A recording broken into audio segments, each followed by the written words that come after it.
Hi guys, James at RampantLionReviews again for you today with another beer review. For this one we are going to stick to Sweden and we're going to have a look at a beer from another brewery who I have never tried anything from before. And as I always say with these reviews, I love introducing you guys to the very small, obscure and unknown Swedish craft breweries because you can really find some gems amongst these guys. You know, the quality of the home brewing in Sweden has been great over the past decades, and a lot of that is just due to how strict the alcohol laws have been. So people have simply brewed their own beer, and to survive as a commercial brewery in Sweden, you know, you really have to have a good product, otherwise, you know, you're just not going to get anywhere. So you really can find some great beers amongst the little guys here. So check out some of the very small Swedish breweries if you get the chance. So for this one though, we are going to go to a little place called Karlskoga, which is out to the west of Örebro, which in turn is out to the west of Stockholm, the capital city, and we're going to have a look at my first beer from Gammelbacka Bryggeri. So this one comes in at 5% ABV and it is simply called Rököl, which translates into English as smoke beer.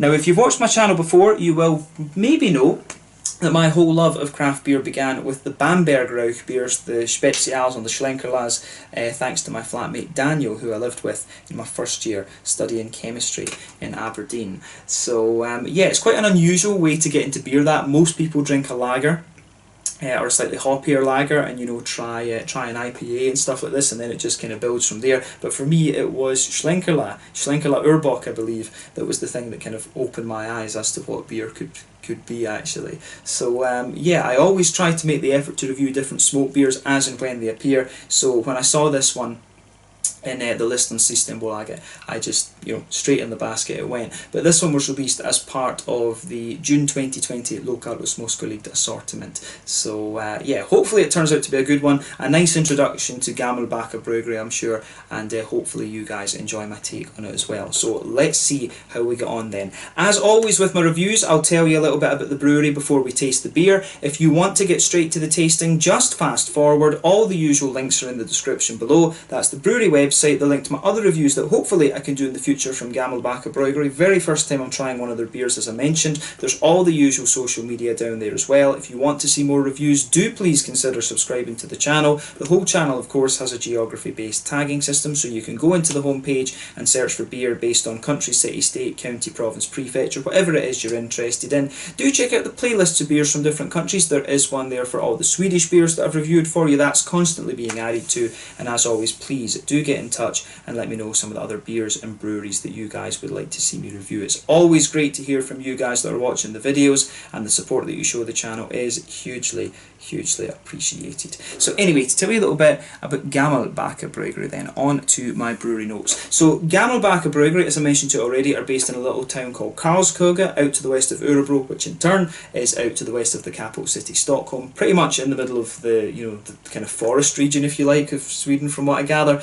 Need to get out there and have a look at it because it is supposed to be very nice. But this company was registered back in 2016, and the two men behind it are Anders Wiklund and Tony Tingström. So they have a 500 litre brewery, so still quite a small operation, and they say that they have a 2,000 litre per week brewing capacity, and they apparently focus a lot on producing their own yeast strains as well, and they've got their own dedicated lab to do this. Their brewery actually, if you go on the brewery website and have a little look at the pictures, it actually looks very nice. It's this lovely kind of old looking yellow building, which is, you know, it looks very cute, I have to say. But they apparently managed to produce around 12,000 litres of beer, 12,000 litres of beer in 2018, and a lot of it is sold to local restaurants and bars, as well as Systembolaget, and the beers are now available nationwide across the country. And as of June 2020, they've produced around 24 different kinds of beer, according to Untappd. That was all the information I was able to find on this brewery. They're still, you know, a very small and very new operation, and this was the first time I think that I'd come across one of their beers being released in the local assortment actually. So what happens is when that list is released, I always go through it, look for breweries that I haven't had anything from, and look for, you know, beer styles that I haven't reviewed in a little while as well. And of course there are certain things, if there's a Scotch ale or there's a smoke beer, you know, those go straight into the basket right away, and you know, quite random to find a smoke beer. I think I've only tried maybe about 3 or 4 different Rauch beers and smoke beers from here in Sweden actually. It's not a style that's brewed all that commonly actually. Many people can find it, you know, very kind of big and overpowering if you like, but I have to say I absolutely love it. But yeah, that's all I can tell you about Gammelbacka Bryggeri for the moment. If you want to learn more about these guys, you can check out the brewery website. You can follow them on Facebook and Instagram to keep up to date with all the latest goings on, and of course you can check out the Rate Beer, Untappd and Beer Advocate pages to learn more about all the different beers that these guys have done. So yeah, let's get on and actually have a taste of this one then and see how we get on. So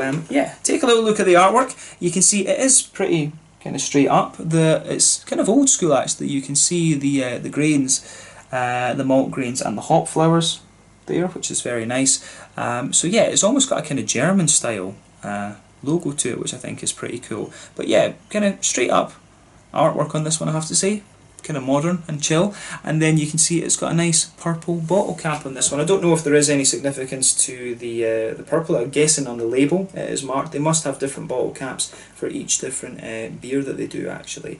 So yeah, pretty nicely presented, I have to say. 5% ABV, and as I told you at the start of the video, this one is a smoke beer. I did read that there was another version of this beer that was produced previously. It was 5.3% and it was a porter with smoked malt added to it. So I'm curious to see exactly, you know, is this one a straight up like Rauch beer, or is it like a porter with smoked malt added to it? We'll just need to see. But yeah, 5% ABV this one.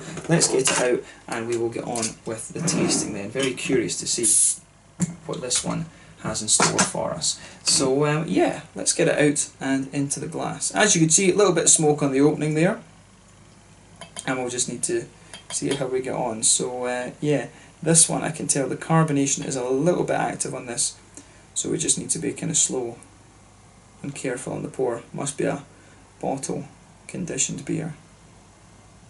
There we go. Just take it slowly, take it slowly. And there we are, there we are. That worked out quite well, I have to say. Is there a lot of sediment? Yeah, there is a wee bit of sediment on the bottom of this one. So yeah, definitely a bottle conditioned beer.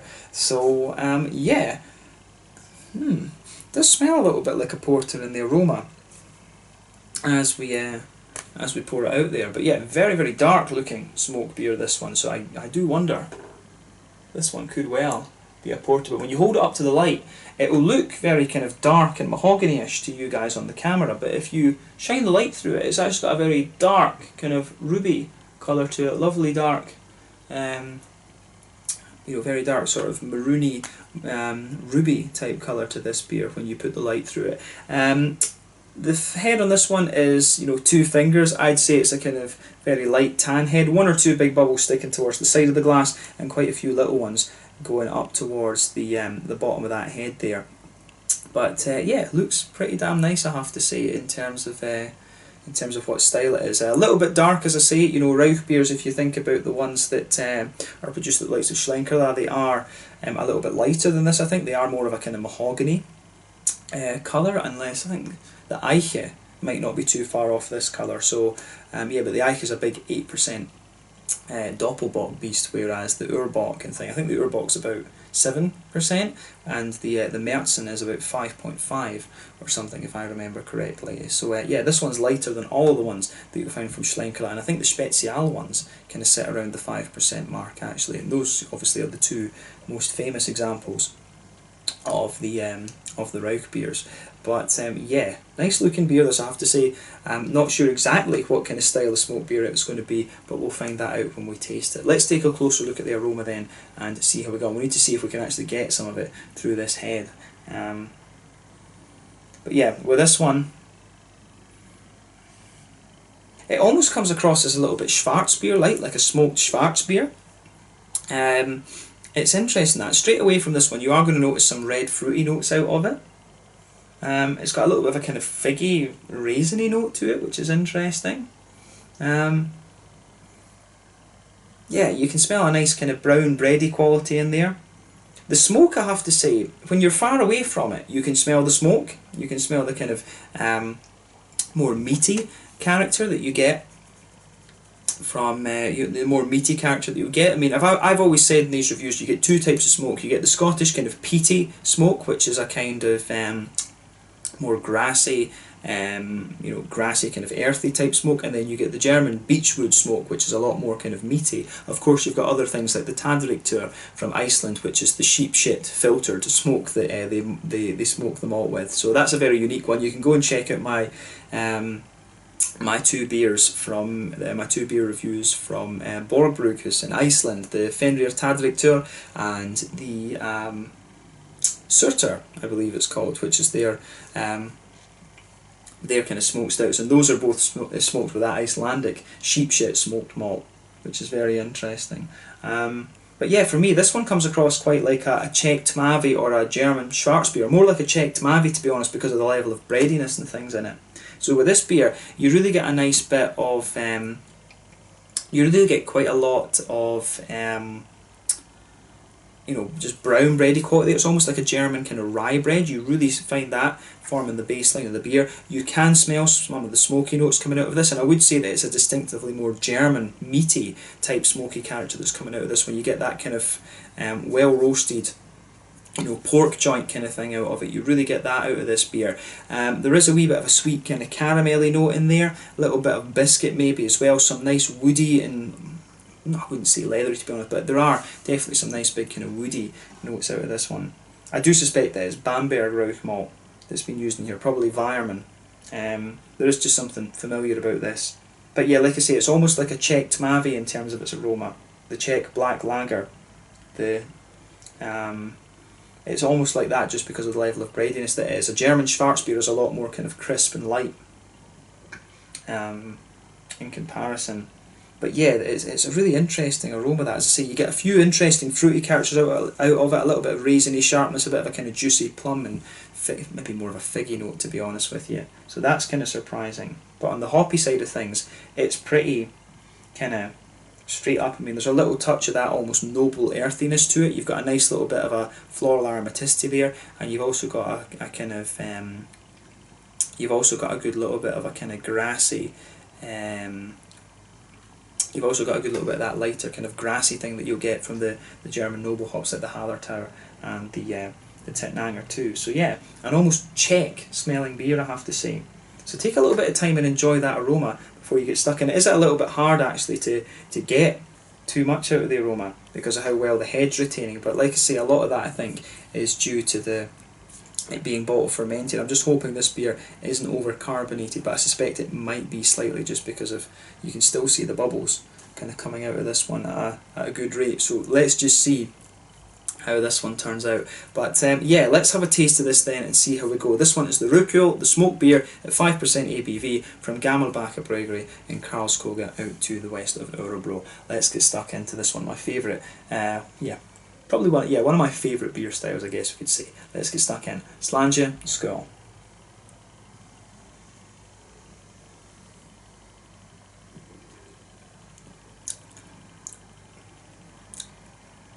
Oh yeah, it's quite interesting. I will say straight away, this beer, it is over carbonated. There must have been something.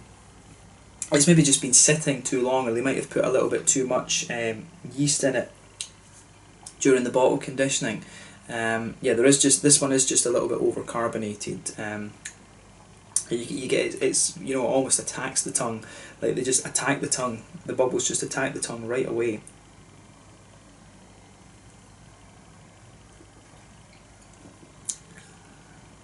Yeah, it does make it a little bit hard to kind of focus on the flavour, I have to say. And you know, with the amount of carbonation that's still there, it is going to take a little while for it to go away. So yeah, and we'll say that straight away. They do need to kind of figure out the deal with their bottle conditioning for this one.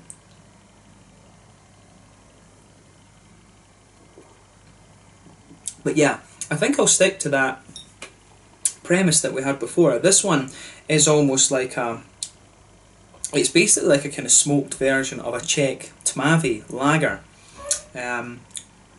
It's really like that, and I like it. It is quite nice, I have to say. So well done to Gammelbacka Bryggeri for this one. So in terms of the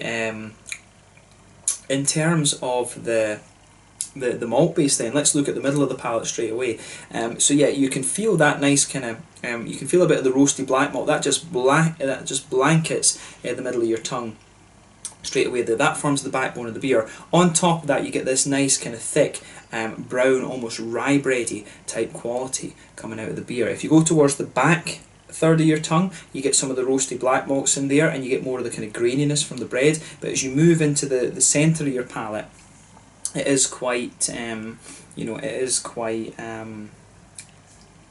it's really quite smooth and just almost a little bit sweet actually. I like how that goes together.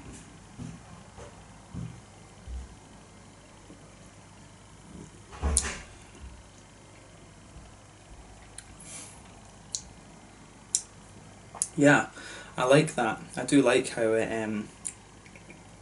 how it goes together. I do find this one, it dries out the further you go into the aftertaste. Definitely, you start to get more and more of that roasty black malt, but you can feel the kind of smokiness in this one, just kind of blended in to the whole bready base there. But I do find this one really quite dry in the middle of the palate. If you go to the very centre of your tongue, there is a wee tiny hint of a kind of brown sugary note to this one. And it's got a wee bit of a biscuity note there, but the kind of sweet side of the beer, I think, is quite minimal. It is more roasty and black and kind of bready. On top of that, as I say, it is like a slightly smoked Czech Tmavé beer, and the difference between the Tmavé and the Czech Tmavé and the German Schwarzbier is that the German ones are a little bit lighter and crisper, whereas the Czech ones are a bit kind of thicker and bready in my experience. Some of you might have other experiences of that, but that's how I've found them.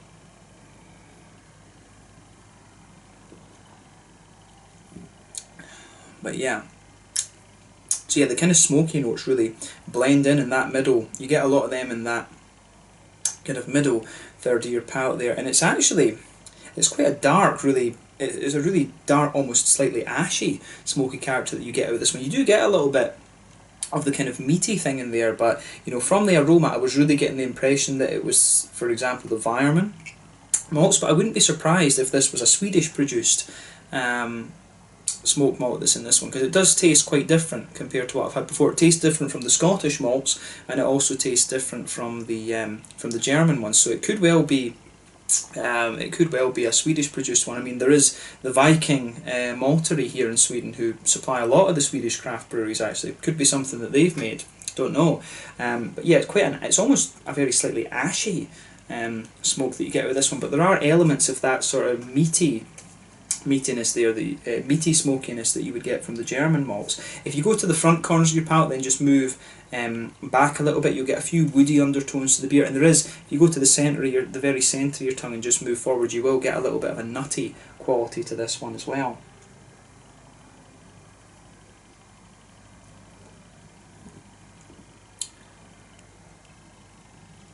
But yeah, I like it. Does get a little bit sweeter. The more and more that you drink of this one, I'd say the roasty characters that I was talking about, they kind of they take a little bit more of a back seat. But yeah, the further you go into this one, it does kind of thicken up and almost sweeten up a little bit. You do get a wee bit more of a kind of a very light caramelly note in the centre of your palate, and a wee bit of a biscuity quality as well. But yeah, in terms of the hoppy side of the beer, then in the back corners of the palate, there is a good little bit of earthiness there. But then as you come further forward, the earthiness smoothens out. You get some nice kind of floral aromaticity out of the beer. Then as you go round the very front curve of the palate, it's just a little bit lighter and more grassy actually, which is quite nice. Then on the front third of your tongue, on the tip of your tongue, that's where you get the nice little oily bubble where the juicy fruity esters push their way out of the beer.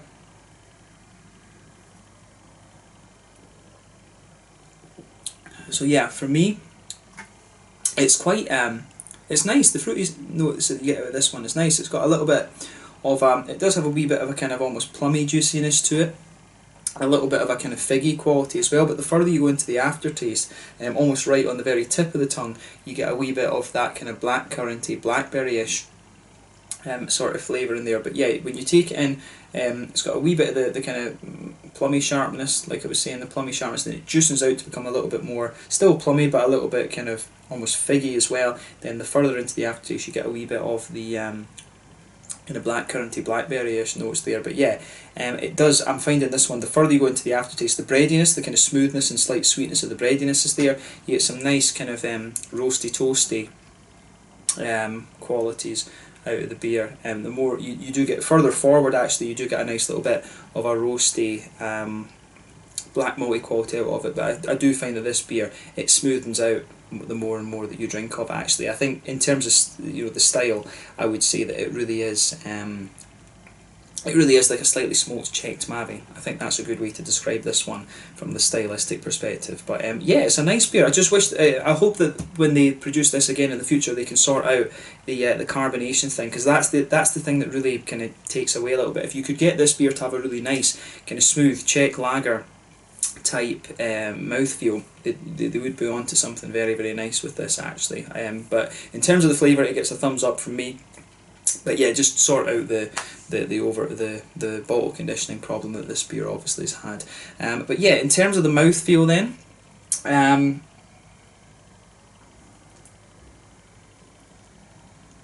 putting the carbonation aside, I think this would be a fairly mid-bodied beer, probably kind of right in the middle of the spectrum. It's got it really has a lovely smoothness to it, I have to say, so a very kind of smooth mouthfeel. It's not right to say creamy, because the Czech lagers are really not like that. It's got that lovely big kind of thick bready smoothness to it actually. You do get a bit of dryness out of the beer as well, as I say, the further you go into the aftertaste. But yeah, lovely smoothness to the beer.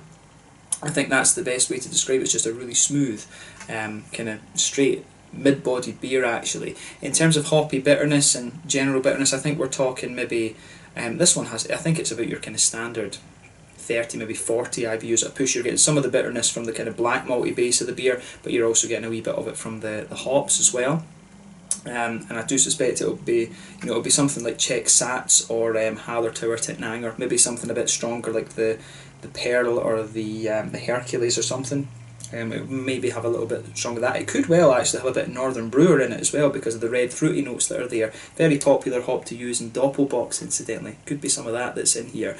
But yeah, lovely mouthfeel to this one. I think maybe about 40ish IBUs, both from the malt and from the hoppy side of things. But yeah, the malt base, like I say, is very smooth and lovely and bready, nice and thick actually, but it gets a bit drier the further you go into the aftertaste. Little touch of sweetness in there too. The smoky character is just infused into the whole breadiness in the middle of the tongue there, and you've also got just a little bit of a juicy, fruity quality coming out of this one as well. So yeah, the fruits, I think, a little bit juicy, and they do get a wee bit oily the further you go into the aftertaste too. But yeah, a really interesting beer, this one. I think in terms of its flavour profile, it's really interesting. As I've repeated a few times, basically a checked Mavi, but with a little bit of smoky character in it, which I think is a really interesting one. I don't know how many beers like that you will actually find in the Czech Republic, but yeah, it's an interesting concept, I have to say. So yeah, Gammelbacka, this has been a nice first encounter with them, I have to say.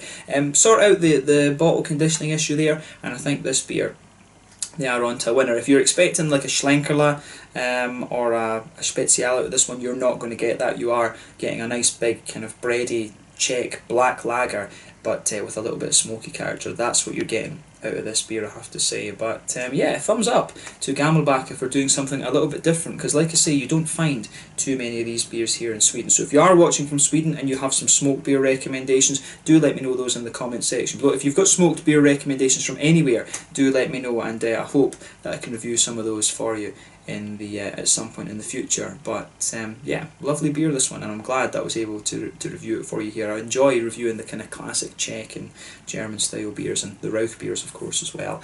But yeah, let's leave it at that for this one. So once again, thank you for watching my beer reviews. As always, let me know your own thoughts on this beer in the comment section below. Let me know what your favourite beers are from Gammelbacka Bryggeri. Do give me some smoked beer recommendations, as I said, and some checked Mavi recommendations too. That would always be very interesting. But thank you again for watching. Check out my social media, check out Gammelbacka Bryggeri, and do check out some of the very small Swedish craft brews as well, because you will find some real gems. Until the next time, Slanja just now, and I'll catch you guys later. Slanja, skull, cheers. Make sure you check out Gammelbacka Bryggeri from Karlskoga. It's just near Örebro in the kind of centre, I guess you could say, of Sweden. Cheers.